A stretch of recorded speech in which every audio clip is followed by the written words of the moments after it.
Oui, tu peux niquer ton déficit calorique en gérant mal tes restos et tes sorties. Et oui, je vais aller à l'encontre de tous les discours déculpabilisants qu'on entend sur les réseaux, mais mon rôle ce n'est pas de vous culpabiliser, mais de vous éduquer. Et avant que je t'explique tout cela, moi c'est Cécile, coach sportive et nutritionniste certifiée, et sur ce compte je te parle de perte de gras, prise de masse musculaire, donc si ce sont des choses qui t'intéressent, abonne-toi. On aimerait tous croire, et moi la première, qu'un resto, une sortie ne va pas ruiner notre perte de poids, mais la réalité est tout autre, elle est bien plus nuancée que ça. En fait, je vous parle de nuances parce que dans la plupart des cas, oui, ça va vous ralentir. Est-ce que ça va ruiner votre progression?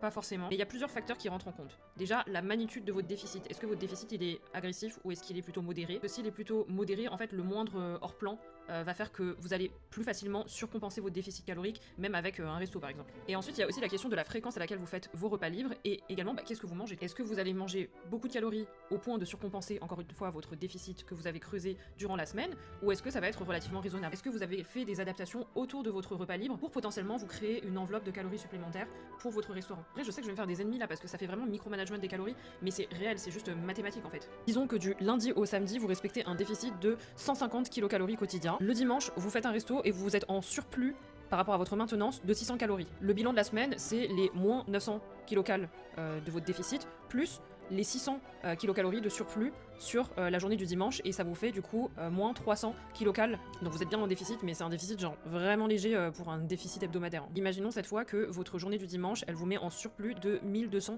kilocalories. Dans ce cas-là, le bilan net de la semaine, c'est moins 900 kilocales, plus 1200 cales, et ça vous fait du coup plus 300 kilocales de surplus sur la semaine.